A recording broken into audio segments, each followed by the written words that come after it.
Kemudian kata sambutan dari Ibu Heni Helmi, kepada Ibu Heni Helmi dipersilakan.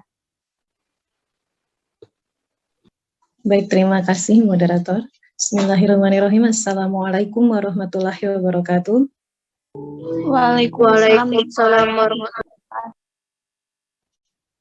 Yang saya hormati Bapak Riko Irwanto SPD MFC ya, yang sudah bersedia hadir pada hari ini dan sekaligus juga pembina ya. Pembina bagian kemahasiswaan di jurusan biologi, kemudian Septi Nuranti, Ketua Hima Bio, dan juga adik-adik mahasiswa serta narasumber ya, Kristi Harunisa yang sudah menjadi alumni mahasiswa biologi. Ya, terima kasih yang sudah bersedia hadir. Puji dan syukur kehadirat Allah Subhanahu wa taala marilah kita sama-sama panjatkan ya, karena atas rahmat dan ridho kehendak beliaulah kita semua bisa berkumpul di ruang Zoom meeting ini walaupun dalam kondisi hari libur ya, hari Minggu. Cuaca juga hujan ya kalau di tempat saya ya. Jadi memang waktu yang asik untuk istirahat.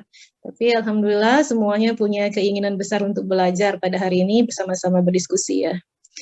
Kemudian salawat dan salam kita panjatkan, kita sampaikan, kita aturkan kepada Nabi kita, Nabi Muhammad SAW ya, yang sudah memberikan kita petunjuk ya, sehingga pada hari ini istilahnya risalah, sehingga kita hari ini kita masih bisa menjalankan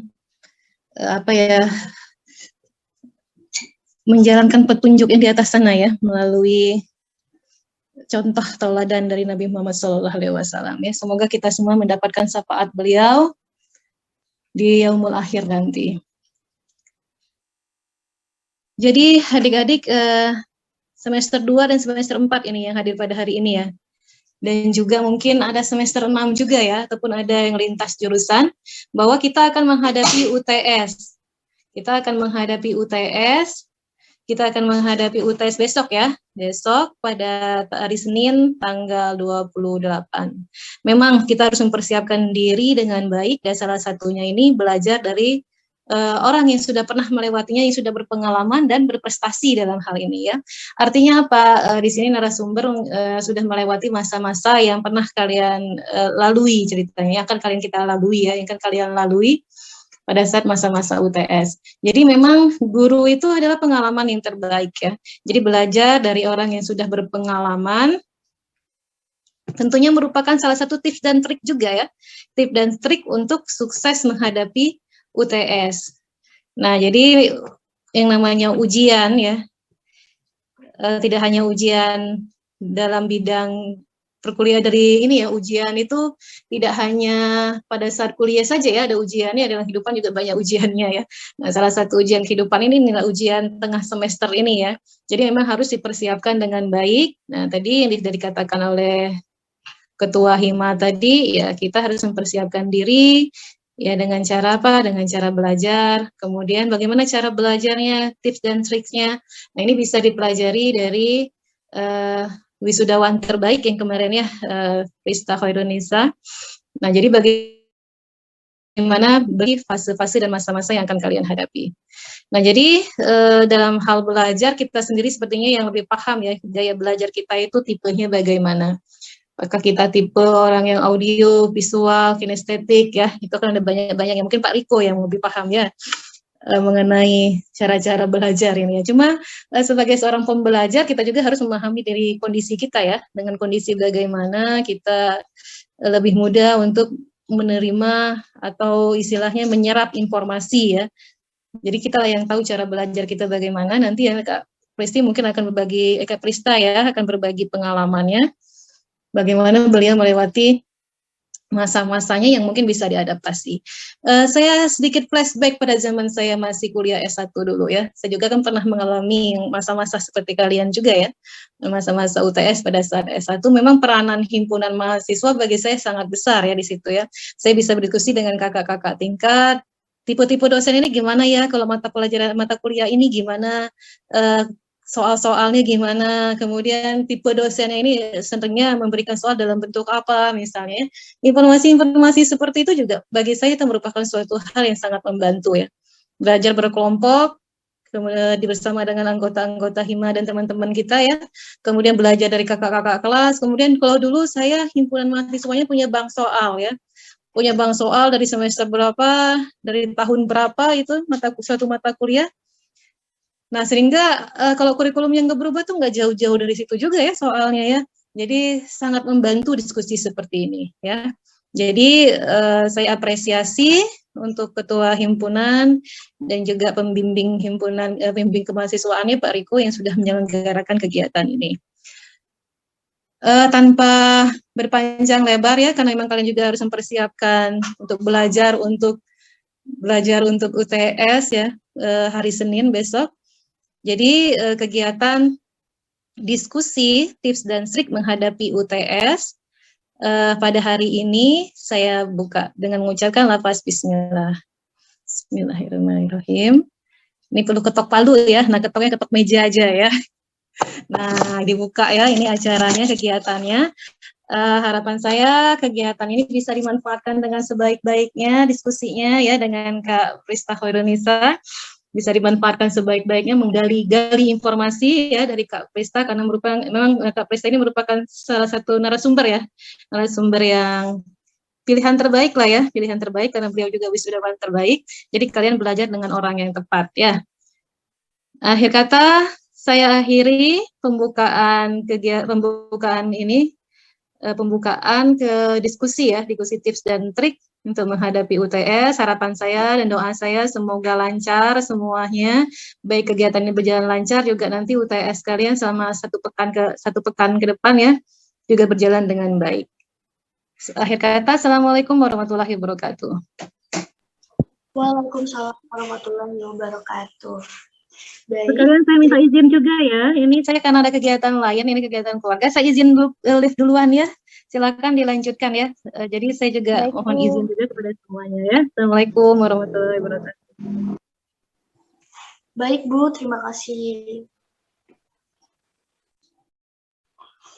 Baik, langsung saja kita ke acara selanjutnya, yaitu acara inti, yaitu materi tips dan trik menghadapi UTS dari Kak Prista. Nah, sebelum itu saya akan membacakan CV dari kakak ini dulu.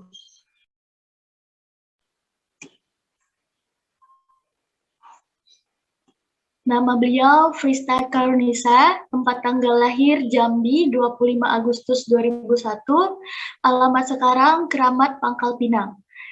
Pendidikan SD di SD Negeri 1 Pangkal Pinang angkatan 2011, pendidikan SMP Negeri 5 Pangkal Pinang 2014, SMA di SMA Negeri 1 Pangkal Pinang angkatan 2017, dan perguruan tinggi di S1 Prodi Biologi Universitas Bangka Belitung angkatan 2021. Untuk pengalaman organisasi, kakak ini sangat menginspirasi sekali dan sangat aktivis sekali, yaitu pengurus himpunan mahasiswa biologi Universitas Bangka Belitung pada periode 2017-2018, Divisi Kaderisasi Lembaga Dakwah Kampus Universitas Bangka Belitung pada periode 2017-2020, Ketua Komisi A Dewan Perwakilan Mahasiswa Fakultas FITUB Universitas Bangka Belitung tahun 2018 periode 2019, Ketua Umum Dewan Perwakilan Mahasiswa Fakultas FITUB Universitas Bangka Belitung tahun 2020.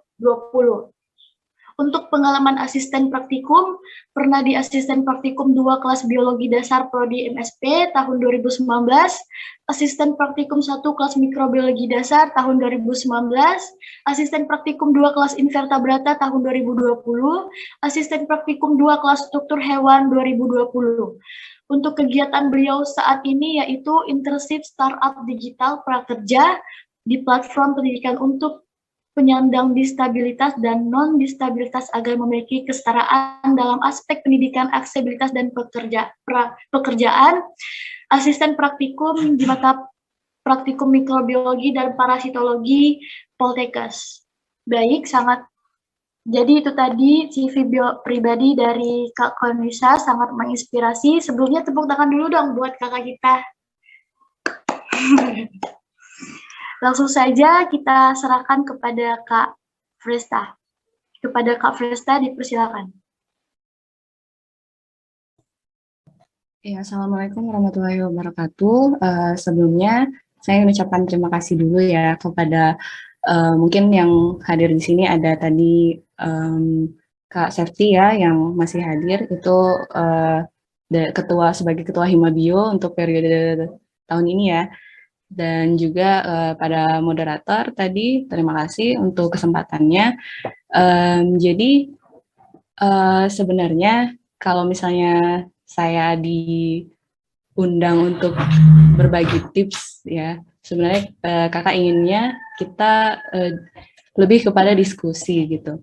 Jadi karena apa? Karena kita di sini posisinya adalah sama-sama kalau sebelumnya kakak juga sama-sama mahasiswa. Nah, kakak juga baru selesai untuk kuliah kita di program studi yang sama gitu. Jadi menurut kakak untuk yang namanya belajar itu tidak semua orang itu punya cara belajar yang sama. Jadi barangkali di sini kakak hanya ingin menyampaikan cara belajar dari kakak, siapa tahu itu bisa jadi salah satu contoh untuk kalian mungkin coba apakah ini cocok untuk kalian atau enggak gitu. Kayak gitu aja barangkali ya. Jadi enggak blok harus kalau belajar tuh harus seperti Kak Frista, enggak. Menurut kakak cara belajar itu adalah salah satu hal sakral yang perlu untuk kalian sendiri yang tahu gitu ya. Jadi mungkin kakak mulai share screen aja ya. Ada sedikit PPT, nama kakak adalah Frista Herunisa, panggil aja Kak Ica biar mudah ya, mungkin namanya agak ribet. Jadi Kak Ica aja. Jadi tentang time management, jadi bagaimana kita memanajemen waktu untuk kuliah. Nah, yang pertama, menurut kakak, itu adalah punya alasan untuk kenapa kalian belajar gitu, alasan kalian kuliah. Jadi sebelum belajar, pertama yang harus kalian pikirkan dulu gitu, adalah tujuan utama kalian kuliah. Sebenarnya kalian itu kuliah itu untuk apa? Gitu. Kalau udah punya, alhamdulillah bagus banget. Kalau belum, coba dicari lagi, karena itu penting banget. Untuk apa? Untuk ya jadi motivasi kalian untuk belajar gitu. Yang kedua, tanyakan pada diri sendiri tuh kayak, kenapa aku belajar? Kenapa aku belajar? Pernah nggak sih kalian terpikir misalnya, kita kan nih dari kecil langsung dimasukin ke sekolah gitu. Di sekolah ngapain sih? Tiba-tiba disuruh belajar gitu. Apakah itu keinginan kita sendiri? Kakak yakin pada awalnya itu adalah keinginan orang tua. Sekolah itu adalah keinginan orang tua. Mungkin ada orang-orang yang memang dari awal memang itu keinginan dia untuk sekolah, tapi kakak yakin sebagian besar orang itu dimulai dari keinginan orang tua dulu. Nah, jadi ketika kita udah sekolah, mungkin pernah terpikir, buat apa sih aku belajar gitu? Ngapain sih sebenarnya? Enakan main padahal kan, enakan jalan-jalan misalnya, kayak gitu. Tanyakan sampai sekarang pun nggak apa-apa, tanyakan pada diri sendiri aja, kenapa aku belajar? Cari jawabannya gitu. Terus apa yang mau aku dapat? Jadi ketika kalian daftar misalnya di perkuliahan di prodi ini, sebenarnya apa yang mau kalian capai gitu? Apa yang mau kalian dapat? Apa yang mau kalian dapat dari belajar? Belajar itu apa sih? Gitu. Nah, jadi kalau misalnya kita bilang belajar itu untuk dapat ilmu, terus ilmunya buat apa? Tanya terus. Itu ya tips kakak yang pertama. Terus yang kedua adalah adab terhadap guru. Guru itu bisa siapa aja. Kalau di kampus mungkin dosen kita, bisa juga kakak tingkat kita, ketika kita ingin ingin dapatkan satu ilmu, kita ingin bertanya kepada kakak tingkat kita, ya anggaplah kakak tingkat kita itu juga seorang guru gitu. Nah, ketika berhadapan dengan seorang guru, ya tentu kita harus punya adab. Adabnya apa? Yang pertama, kita harus menempatkan diri kita menjadi gelas kosong dulu. Pasti pernah dengar kan istilah ini ya, gelas kosong. Jadi sebetulnya kakak juga dulu nggak blok langsung ketemu cara belajar yang efektif gitu. Kakak dulu juga adalah orang yang mungkin adab terhadap gurunya juga belum maksimal gitu kan, belum baik. Nah, tapi dari situ kakak ingin sampaikan ke kalian, adab terhadap guru itu penting banget. Jadi ketika kita ingin belajar, tempatkan dulu posisi kita sebagai gelas yang kosong. Artinya gelas yang kosong ada di mana? Posisinya gelas kosong dengan teko yang mau isi gelas kosong. Tentu ada di bawah kan. Nah, jadi walaupun misalnya orang guru kita itu orang yang lebih muda daripada kita, atau mungkin tingkat pendidikannya mungkin tidak setinggi kita misalnya, tetap kita adalah orang yang di bawah gitu. Mungkin kakak yakin teman-teman bisa memaknai lah ya. Jadi gitu, sopan santun itu dulu. Supaya apa? Supaya ya ilmu yang kita dapat itu berkah gitu. Kalau kita jadi gelas yang terisi, kita merasa diri kita udah pintar, lebih pintar daripada guru kita merasa kita udah lebih banyak ilmunya, ya nggak akan masuk. Apa yang akan disampaikan oleh guru kita, apa yang ingin dia bagi dengan kita, nggak akan masuk gitu, nggak akan masuk karena kita udah penuh duluan gitu. Oke. Yang ketiga adalah belajar mandiri. Jadi sebetulnya ya ini lebih kakak ingin sampaikan tips-tips ini sebenarnya adalah kita selama kita berkuliah ya, jadi belum untuk menghadapi ujian dulu, belum. Ujian itu nanti ya di akhir. Nah, jadi yang tentang belajar mandiri itu adalah kita gak hanya belajar di perkuliahan, tapi juga kita coba untuk mengulang kembali materi yang sudah disampaikan di perkuliahan, karena kita jam perkuliahan itu sangat singkat ya. Jadi sebetulnya ilmu yang kita dapat itu sebenarnya kurang, maksudnya masih tidak tercover dengan waktu yang sesingkat itu gitu. Jadi namanya kita, apalagi kita mahasiswa, itu memang utamanya harus belajar mandiri gitu. Jadi di rumah itu tetap kita coba untuk belajar lagi. Nggak hanya mengulang materi lagi, tapi ya kita coba belajar sendiri, cari materi sendiri. Itu bedanya kan anak siswa SMA mungkin dengan kuliah. Ketika di kuliah kita lebih dikasih materi itu cuman permukaannya aja, dikasih pengenalannya aja. Setelahnya itu kita coba gali sendiri ya kan. Nah kayak gitu, kita harus belajar mandiri. Nah gimana cara belajar mandiri itu, memang itu yang sulit sebetulnya menurut kakak juga ya. Menurut kakak juga itu yang sulit. Kenapa? Karena butuh motivasi yang besar gitu kan untuk kita tuh mulai coba belajar, apalagi ketika kita tidak terbiasa untuk misalnya di rumah baca buku, tidak terbiasa untuk latihan soal sendiri, itu harus dimulai dari sekarang gitu. Jadi tips kakak adalah gimana caranya kalian bisa mengeset waktu untuk kalian belajar mandiri itu dengan buat to-do list. Tahu to-do list ya, jadi poin-poin list apa yang mau kalian kerjakan di satu hari gitu. Nah itu untuk apa?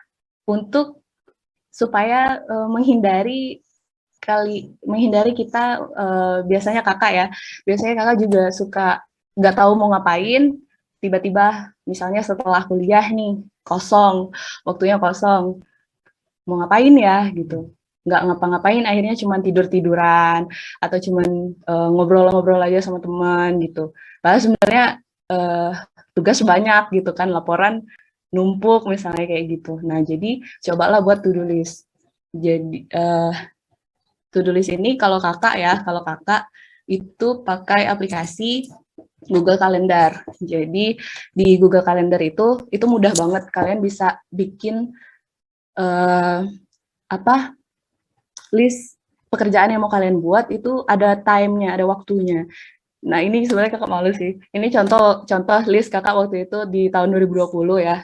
Mungkin itu saat-saat masih mau menghadapi UTS-UTS juga kali, mau menghadapi ujian-ujian juga. Jadi misalnya kakak mulai dari beres-beres, mungkin ini masih di rumah ya, beres-beres, mandi, terus ya udah belajar apa yang mau dipelajari itu ditulis. Terus ada ini ya, jam me time.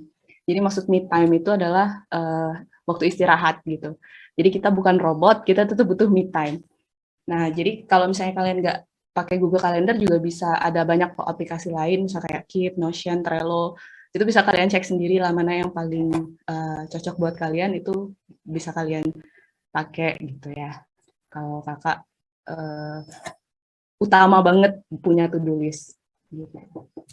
Terus yang kelima, cari motivasi. Cari motivasi, yang pertama itu ajak temen untuk sama-sama belajar. Jadi cari teman yang sefrekuensi, ya. Jadi teman yang kita rasa, oh dia punya semangat yang sama, oh dia punya tujuan yang mirip-mirip nih, kita punya langkah yang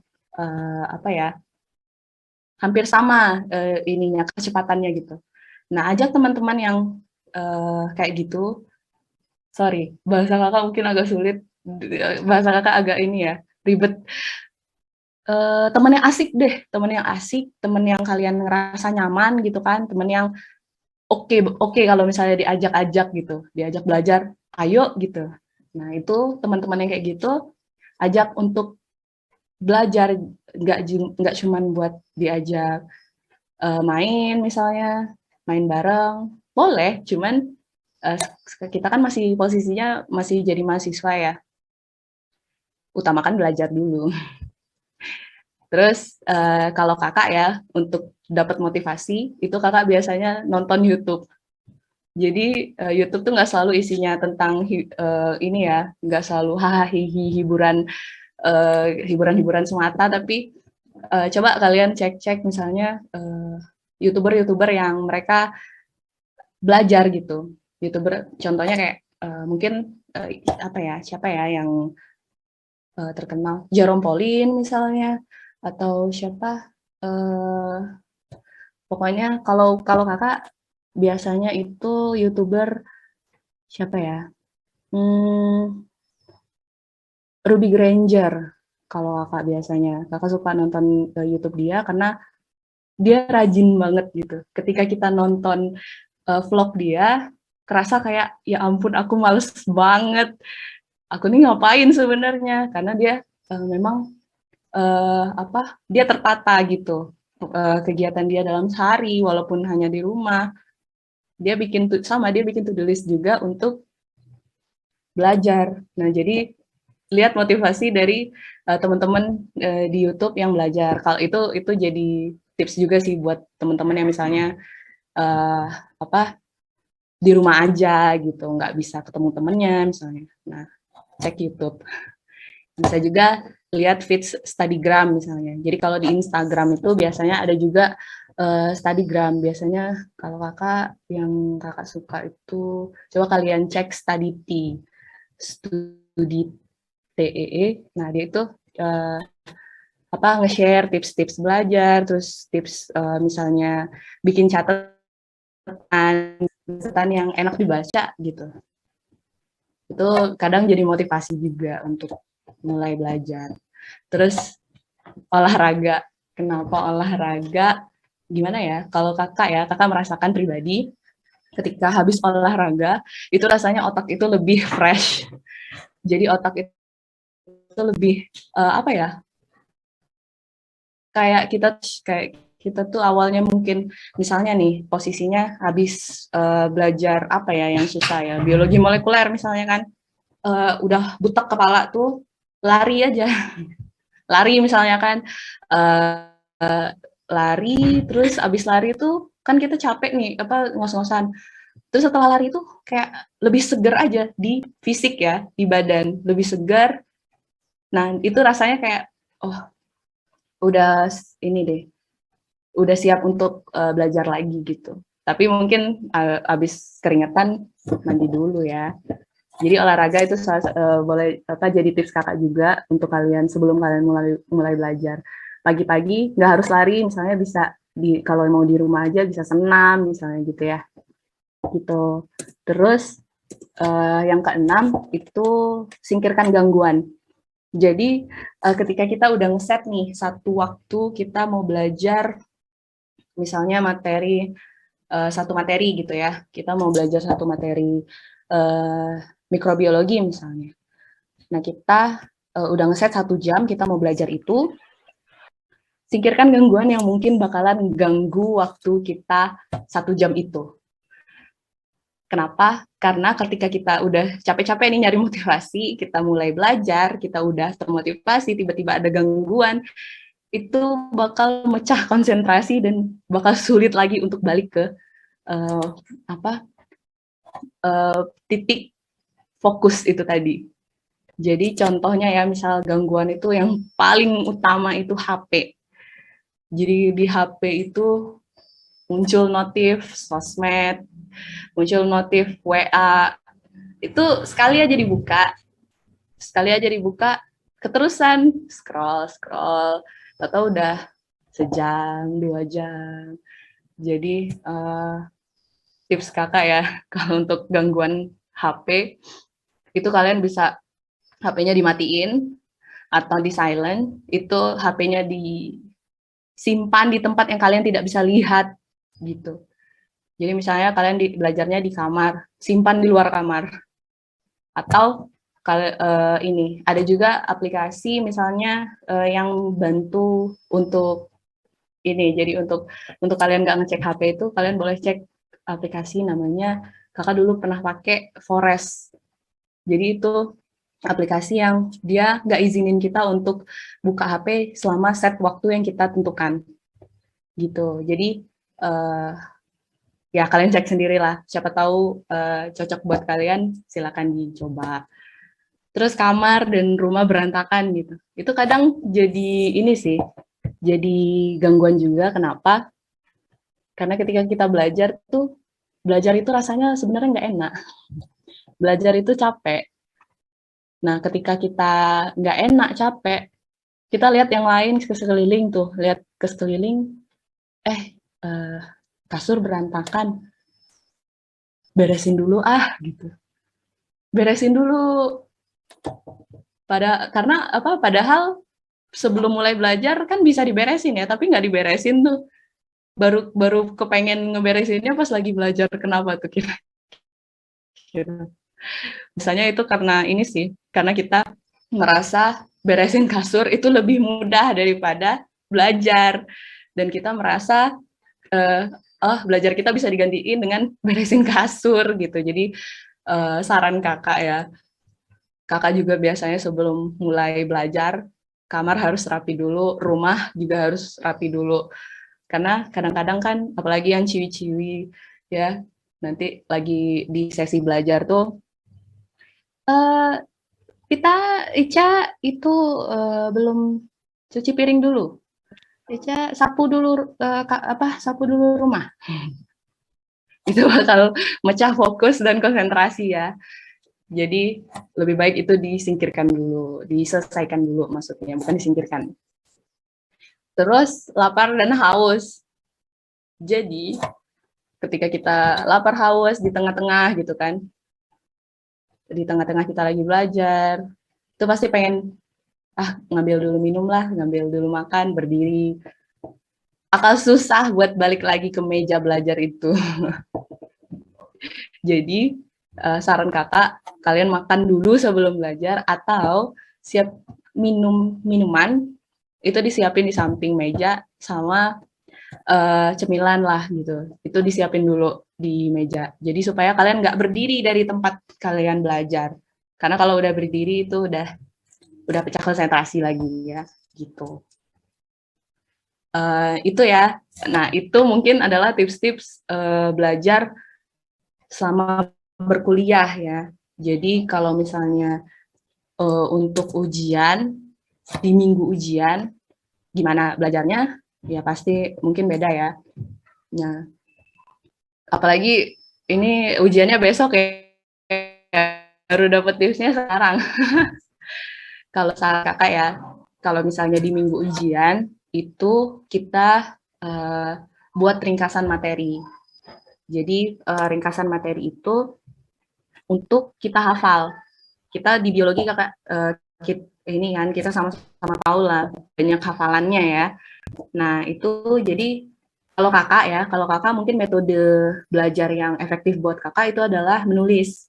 Jadi setiap kakak baca itu kakak tulis biar kakak lebih paham dan lebih juga inget. Nah itu buatan, itu ringkasan, tapi bukan untuk dibawa pas ujian ya, untuk diulang-ulang sebelum ujian. Jadi ringkasan materi itu dibuat, terus sebelum ujian harus istirahat cukup, tetap harus istirahat.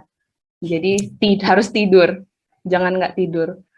Walaupun kita misalnya belajar dari pagi sampai ke malam atau mungkin nggak tidur sebelum ujian itu kita nggak tidur karena belajar, itu kakak pernah nyoba dan rasanya itu nggak efektif karena kakak nggak inget materi yang kakak pelajari malam itu.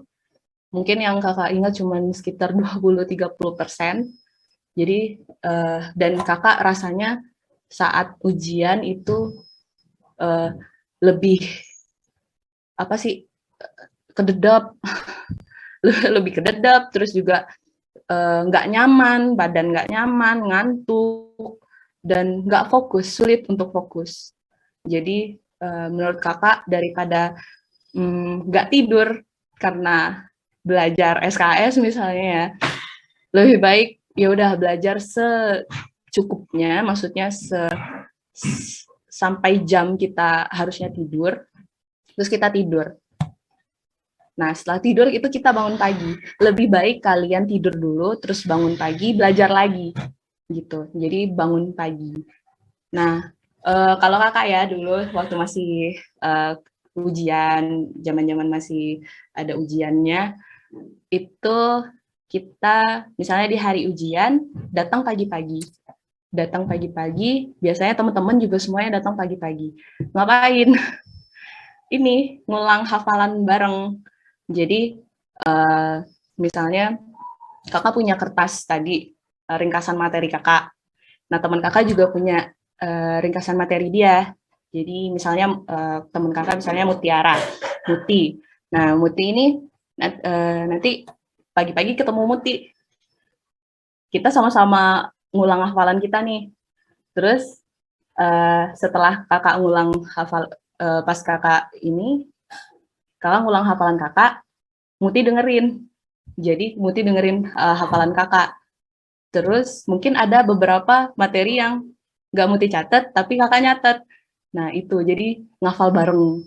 Nah terus habis itu gantian. Muti lagi yang ngulang hafalannya, disebut gitu ya.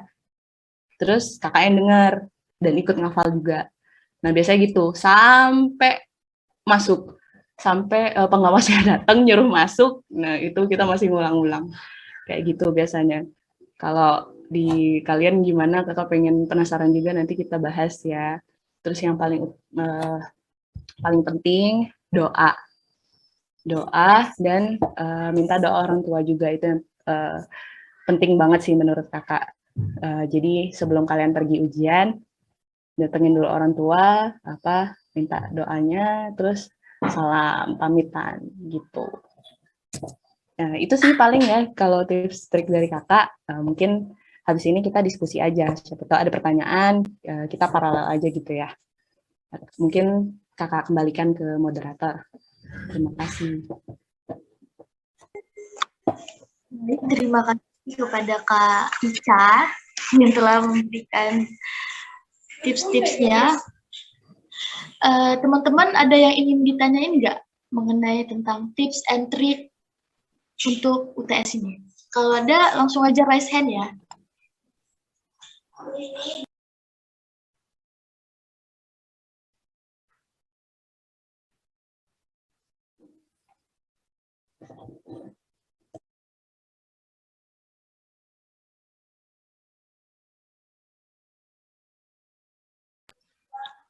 Ada yang raise hand? Feni? Kepada Feni, silakan hidupin mikrofon. Terima kasih moderator. Izin bertanya kepada Kak Ica.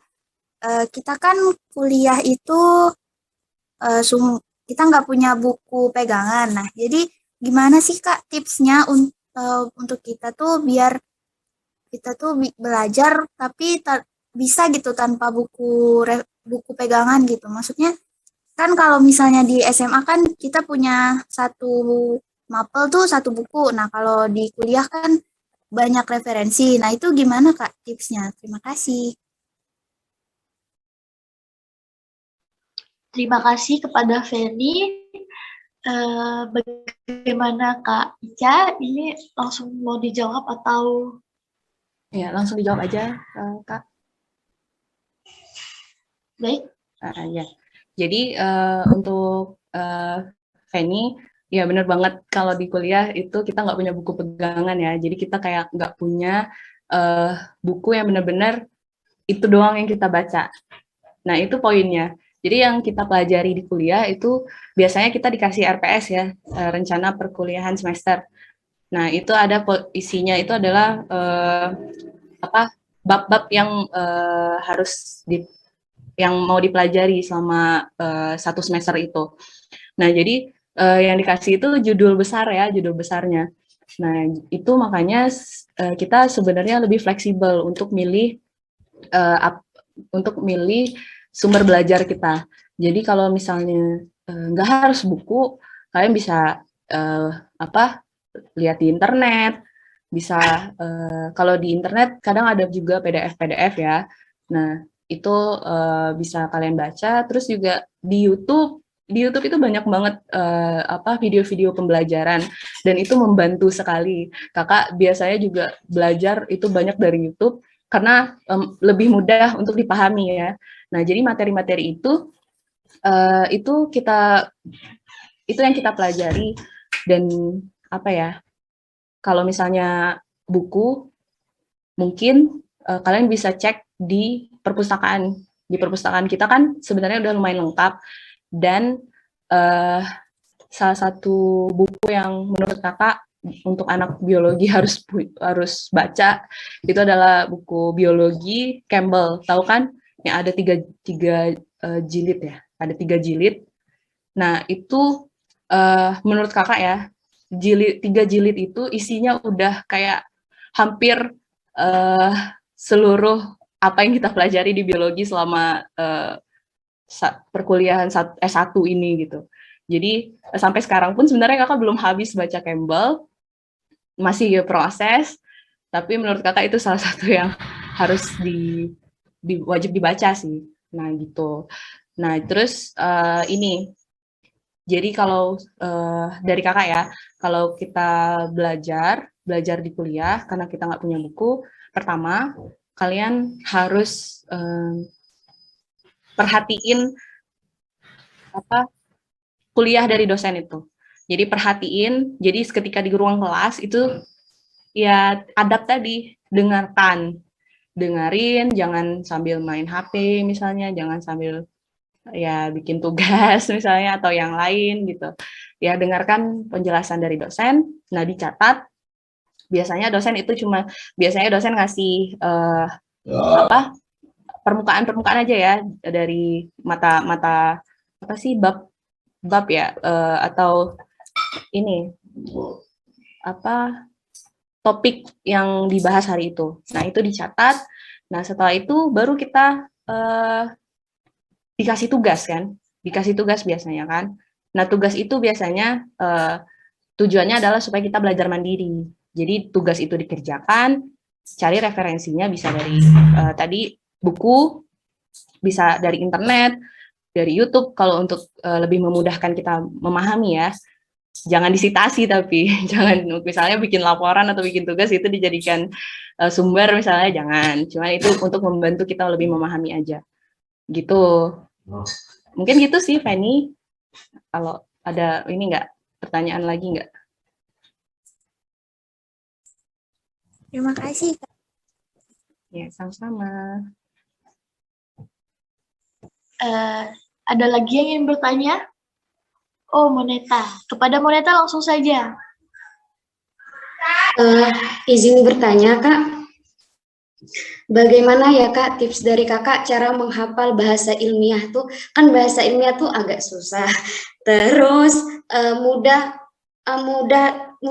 lupa gitu, Kak. Kalau misalnya kita sekali ngapal terus lupa apa ya gitu. Nah, tips dari Kakak itu gimana ya, Kak? Biar kita mudah itu untuk mengingat bahasa ilmiah. Terima kasih, Kak. Ya, terima kasih Moneta. Jadi kalau untuk nama ilmiah ya, sebetulnya kakak juga ini sih, nggak terlalu ngafal nama ilmiah juga. Ada sih kadang ya dosen yang minta kita ngasih tugas kita hafalan gitu ya, hafalan nama ilmiah. Nah tapi tapi sepanjang perkuliahan itu biasanya yang dihafal itu lebih kepada pengelompokannya, misalnya nama mulai dari kingdom kan ya, nama kingdomnya, nama filmnya, terus ke bawah-bawahnya. Nah itu biasanya yang dihafal itunya. Jadi misalnya kayak mulai dari arachnida, terus maksudnya dari bukan arthropoda misalnya kan, terus ke insekta. Nah itu yang dihafal gitu kan. Nah kalau misalnya udah nama ilmiah misalnya kayak zeamais atau Calliopilum inopilum misalnya kayak gitu-gitu jarang sih menurut kakak ya. Nah jadi kalau misalnya sulit, kalau gimana ya ngasih tipsnya ya, kalau sulit misalnya itu memang benar-benar harus dihafal gitu ya, dosen ngasih tugas itu. Dulu kakak pernah mata kuliah Ibu Eka Sari, kalian kenal nggak? Beliau lagi S3, jadi mungkin ada yang belum sempat diajar sama beliau. Nah, beliau itu suruh kita untuk bawa barangnya, jadi misalnya kita mau hafal tanaman nih, ya masih dibawa tanamannya. Nah, terus nanti tanamannya itu dijajarin gitu kan di depan. Nah, terus kita ngafal. Jadi sambil kita pegang barangnya, kita sebutkan nama ilmiahnya gitu. Nah, jadi itu terutama itu membantu banget bagi yang metode belajarnya visual ya. Jadi kita lihat barangnya sambil kita ingat namanya. Nah, jadi itu lebih ini sih, lebih mudah untuk menghafal sih. Ketimbang kita cuman bikin catatan tulisan namanya aja gitu, list nama-namanya doang. Itu membuat stres juga sih ngelihatnya, apalagi harus dihafal banyak misalnya gitu kan. Nah, saran kakak sih itu, kalau misalnya pun nggak memungkinkan ada barangnya, fotonya minimal.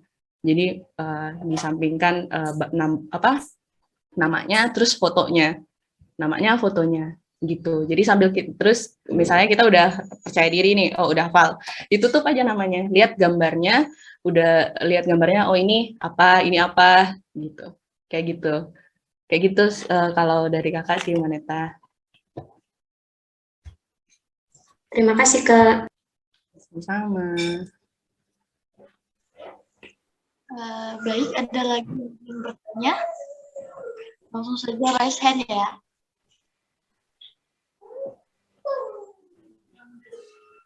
Jadi di sini ini moderator izin. Jadi di sini mungkin kakak namanya narasumber, tapi kakak ingin kita tuh ada diskusi ya. Jadi teman-teman di sini juga boleh loh kalau misalnya nggak setuju dengan kakak, sampaikan aja. Atau misalnya Kak aku lebih cocoknya gini dengan cara kayak gini, kalau aku caranya gini, sampaikan aja ya. Jadi kita belajar bersama gitu. Kakak belum tentu lebih baik dari kalian juga. Boleh dilanjut Kak, moderator. Ada lagi mau di-sharing-sharing atau mau ditanya-tanya lagi nggak sama Kak Ica?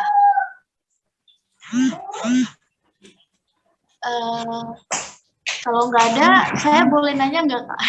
Boleh banget. Kita itu kan biologi itu terkenal dengan sibuk banget ya, sama jadwal praktiknya. Nah, terus sama tugas-tugas yang lain juga. Bagaimana sih manajemen itu? Apalagi misalnya organisasi juga kan, nah itu bagaimana? Kak moderator namanya Kak Lisa ya? Iya, bisa. Oh iya. Gini Lisa, kalau ini ya tentang time management ya, terutama yang ikut organisasi, ikut UKM. Kalau dari kakak ya, ikut dulu aja. Walaupun misalnya orang bilang yakin kamu anak biologi ikut ini, yakin bisa bagi waktu, ikut dulu aja. Nah nanti ketika kalian udah ikut, kalian sendiri yang ngerasain, oh waktu untuk UKM ini kira-kira kita dalam seminggu butuh waktu mungkin sekitar 2 atau 4 jam mungkin untuk UKM ini. Nah, terus kalau kita udah tahu rentang waktunya, itu kita bisa atur. Jadi misalnya nih, itu fungsinya itu pentingnya to-do list tadi. Jadi ketika dalam satu hari itu kita atur, misalnya kita punya ada rapat, misalnya rapat organisasi. Nah di jam 4 sampai jam misalnya mulai dari jam 4 sampai jam 5 misalnya rapat organisasi. Nah kita buat aja satu kayak apa ya, kakak nyebutnya satu slot ya. Nah kita buat satu slot itu untuk organisasi. Nah jadi sebenarnya kalau kita punya to-do list tadi, kita bisa memetakan kan dalam satu hari itu kita punya waktu berapa. Nah jadi kita susun aja, misalnya di jam paginya kita jam 7 sampai jam 9 kita praktikum. Terus jam 9 sampai jam 12-nya kosong misalnya. Terus jam 1 sampai jam 3 kuliah lagi misalnya. Nah, itu di jam kita punya tugas apa, kita punya laporan apa. Oh, bisa nih ditaruh di jam 9 gitu kan. Taruh aja mau ngerjain itu butuh waktu sejam setengah misalnya. Taruh 1 jam setengah. Berarti masih ada sisa jam 10.30 itu kan sampai jam 12 itu. Nah, itu bisa taruh lagi. Nah, gitu sih kalau lebih kalau kakak. Jadi time management itu pertama yang paling utama itu adalah kalian memetakan dulu, ditulis gitu. Karena kalau nggak ada itu ya kita ini kayak ketika waktunya kosong, apa ya yang mau dikerjain ya, apa ya gitu kan. Terus ketika akhirnya nggak ngapa-ngapain, misalnya kita tergoda untuk jalan-jalan atau mungkin ngobrol sama teman misalnya kan. Jadi akhirnya waktu itu nggak kepake untuk ngerjain tugas atau belajar misalnya. Nah, terus tiba waktunya kita organisasi, kita rapat misalnya kan. Nah, terus akhirnya kita ngerasa kayak pas lagi rapat kita ngerasa kayak tugasku belum dikerjain gitu kan, kapan yang ngerjainnya gitu ya. Kayaknya nggak ini deh, kayaknya aku nggak punya waktu deh buat organisasi ini. Padahal sebenarnya kita punya banyak waktu sebenarnya gitu kan. Nah, jadi itu menurut kakak penting, benar, time management itu penting. Jadi coba buat to do list gitu. Kalau menurut kakak sih kayak gitu ya, Kak Lisa. Baik, terima kasih Kak atas ilmunya. Teman-teman ada nggak yang mau nanyain lagi gitu sama Kak Ica? Mumpung kita masih ada di sini. Atau kakak yang nanya deh. Boleh Kak, boleh. Ini kalau misalnya Kalisa organisasinya apa yang sekarang lagi diikuti misalnya? Kalau saya kan Apa Kak? Maaf. kalau saya sekarang semester 2 ikut Gemah Himabio, Gema Harmoni, sama oh ya, Himabio sama Gema Harmoni ya. Itu Gema Harmoni biasanya seminggu berapa kali ini Kak? Berapa kali pertemuan? Kalau untuk rapat-rapat rutinnya itu 2 minggu sekali, Kak. Oh, 2 minggu sekali. Untuk kegiatannya Kak? Udah ada sih di kemudian buat ngisi-ngisi acara gitu. Udah ada jadwal-jadwalnya, jadi agak mudah lah gitu kan buat jalaninnya. Kan ada banyak juga teman-teman yang lain, misalnya Lisa nggak bisa, ada teman-teman yang lain buat backup seperti itu. Oke, benar-benar Kak. Jadi kalau misalnya ini Kakak ikut 2 keorganisasian itu, gimana Kak? Kakak keteteran nggak untuk belajar dan nugas dan laporan? Kalau dari Lisa sendiri sih enggak sih. Enggak, keren dong. Kalau dia tuh masih aman lah, Lagi pandemi jadi nggak terlalu sibuk-sibuk banget. Kemudian kegiatannya juga keseringan online seperti itu. Jadi untuk waktunya bisa lah di sela-sela gitu. Yang susahnya itu adalah waktu mainnya Kak. Kebanyakan waktu main seperti itu. Gak apa-apa main. Benar, gak apa-apa main. Cuman kewajibannya selesai kan. Kewajibannya selesai dulu, sisanya kita ya terserah, kita mau main kek, mau jungkir balik kek, nggak apa-apa. Gitu. Ada lagi nggak yang ini? Ada yang mau nanya nggak? Atau ada yang mau cerita nih? Cerita misalnya cara belajar kalian tuh gimana sih selama ini gitu? Cara kalian ngatur waktu misalnya. Atau ini deh, kakak pengen nanya siapa ya? Yang on aja, yang on Nurlela ya. Ini Nurlela Jumiati. Ya, kakak pengen nanya, kalau misalnya ngerjain laporan itu biasanya H-1 atau mungkin jauh-jauh hari sebelum pertemuan berikutnya. Kalau untuk ngerjain laporan praktikum sih biasanya ngambil di ini Kak, nyicilnya itu dari hari Sabtu. Jadi kalau hari Sabtu nyicil, terus dicicil sampai minggu selanjutnya yang mau praktikum lagi gitu Kak. Oh, dicicil ya? Iya, nyicilnya dari hari Sabtu Kak. Itu. Oke. Itu bagus tuh dicicil. Kalau kakak H-1. Kalau praktikum itu memang ini ya, apalagi yang misalnya ngambil SKS-nya banyak. Nah, itu biasanya praktikumnya banyak kan, nah laporannya juga banyak. Kakak pernah dalam 1 semester itu kakak ada 6 praktikum, jadi ada 6 laporan gitu, satu minggu, selama 1 minggu ada 6 laporan. Jadi ya setiap hari mengerjakan laporan gitu, dan kenapa bisa H-1 kakak juga nggak tahu, tapi itu rasanya nggak enak banget. Rasanya kayak pasti tahu lah ya gimana rasanya kalau kita ngerjain H-1. Nah jadi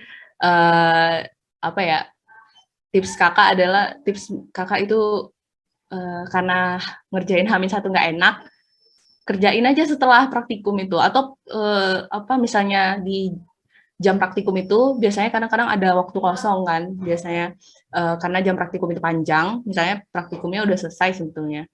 Nah itu pas lagi praktikum itu ya kerjain aja, tulis aja gitu sambil nyicil gitu kan.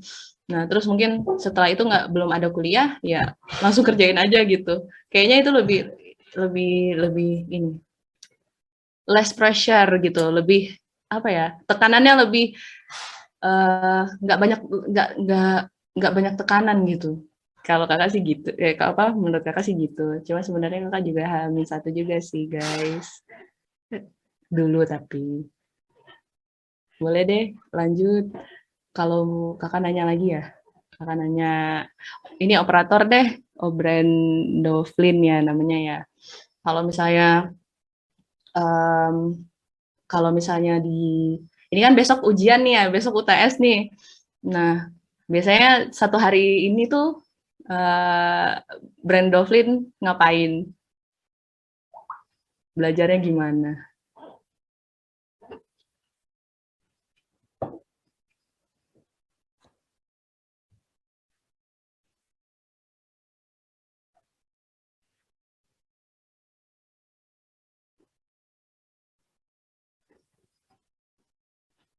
Mm-mm. Mm-mm. Oke, bener banget tuh. Kalau misalnya itu tadi ya, kalau banyak apa gangguan ya, nah itu sebisa mungkin kita minimalisir dengan ya mungkin bisa gangguannya di apa sembunyikan dulu, misalnya kayak HP itu kan disembunyikan dulu atau yang lain-lainnya. Ya itu tergantung ini sih keinginan kita juga, tergantung motivasi kita juga.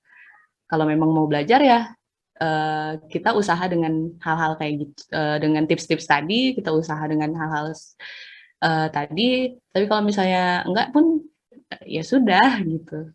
Tergantung kita apa tujuan kita gitu kan. Kalau mau capai tujuan dan tujuan itu bisa tercapai dengan belajar, ya belajar. Tapi kalau enggak pun ya tujuan itu bisa dicapai dengan cara lain, ya gimana ya? Mungkin tuntutan kalian hanyalah menyelesaikan kuliah ini karena kalian udah masuk ke sini, ya bertanggung jawablah atas keputusan itu gitu kan. Ya, kalau dari kakak sih gitu. Ada lagi nggak dari teman-teman yang mau disampaikan atau mau ditanya? Kalau nggak ada ini aja Kak siapa ya tadi Kak moderator Kak Lisa. Kalau nggak ada Kak Lisa mungkin nanti teman-teman boleh kok kalau mau chat personal ke aku, boleh nanti kalau misalnya mau di-share nomor WA aku juga boleh. Nah, kalian tanya personal ya insya Allah aku bales.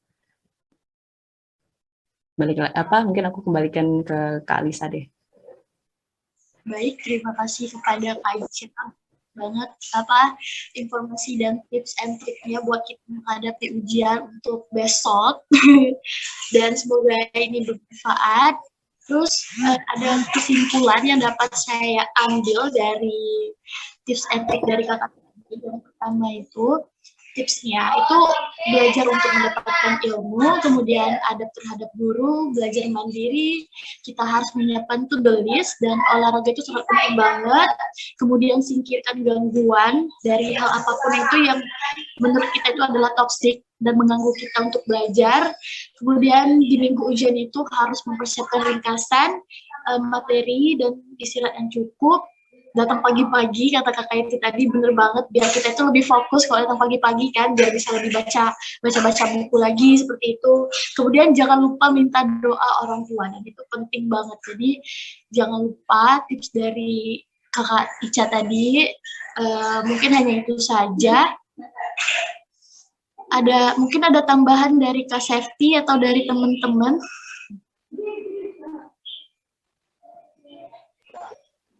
Mungkin sedikit Lisa, boleh ya Kak Prista untuk minta motivasinya dari kakak supaya teman-teman jurusan di biologi bisa semangat gitu kuliah sambil berorganisasi dan juga bisa tetap melaksanain kewajibannya pada tempatnya gitu Kak. Mungkin boleh motivasi dari kakak Kak. Terima kasih Kak. Terima kasih Lisa. Oke, kalau Safety. Jadi kalau motivasi dari kakak ya, sebenarnya ya motivasi itu menurut kakak itu datang dari diri sendiri sih.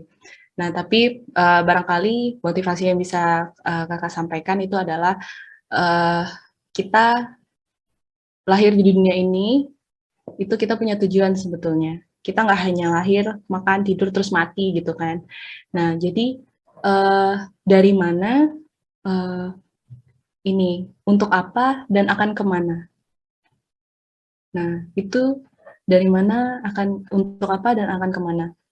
Kita di dunia ini ada tujuannya. Kita di dunia ini tidak hanya untuk bertahan hidup, tapi kita adalah seorang, kalau misalnya ini ya, kita sebetulnya adalah seorang pemimpin di dunia ini. Minimal adalah pemimpin untuk diri kita sendiri.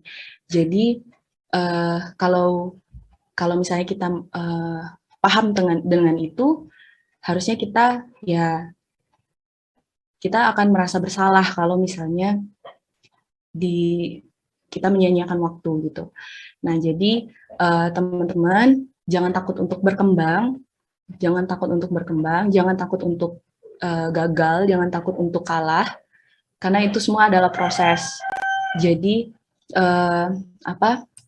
dicoba, terus dicoba, coba lagi, terus aja. Nah, kita akan berkembang kalau kita kita punya pengalaman. Kita akan berkembang kalau kita punya pengalaman. Jadi, ambillah pengalaman sebanyak-banyaknya, mumpung kalian masih muda, masih punya tenaga yang banyak, masih punya waktu yang banyak, belum ada tanggung jawab yang terlalu banyak. Nah, dicoba. Nah, mungkin dari situ kalian bisa menemukan arti untuk apa aku ada di sini, untuk peran apa aku ada di sini. Nah, jadi paparkan diri kalian dengan banyak hal. Fungsi daripada kalian ikut organisasi itu adalah kalian memaparkan diri kalian dengan banyak situasi. Jadi kalian akan dihadapkan dengan situasi harus bekerja sama dengan banyak orang dari latar belakang yang berbeda-beda. Kalian dihadapkan dengan situasi kalian harus bertanggung jawab terhadap suatu event, misalnya kalian jadi ketua pelaksana misalnya. Nah, itu kalian bertanggung jawab terhadap acara itu. Terus kalian misalnya harus bertemu dengan stakeholder misalnya, kalian ketemu dengan ketua jurusan, kalian ketemu dengan dosen, kalian ketemu dengan pimpinan-pimpinan daerah misalnya kayak gitu.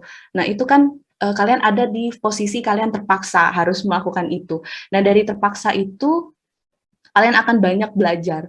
Kalian akan belajar, oh ternyata nggak seserem yang aku pikirkan. Oh ternyata aku bisa loh gitu. Walaupun misalnya kita ternyata nggak bisa, kita gagal nih.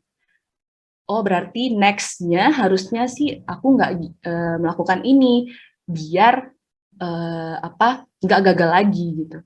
Nah jadi kalian akan terbentuk menjadi orang yang lebih lebih berkualitas ketika kalian sudah memaparkan diri kalian dengan banyak hal.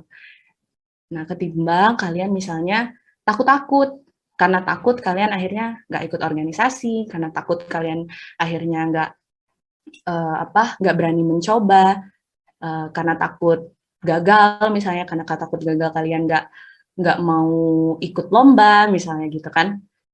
Nah, itu kita akan selalu berada pada comfort zone, selalu pada zona nyaman. Dan itu sebenarnya zona nyaman itu adalah jebakan sebetulnya. Itu membuat kita menjadi orang yang begitu-begitu saja, nggak jadi orang yang berkembang, dan kita akan lebih sulit menghadapi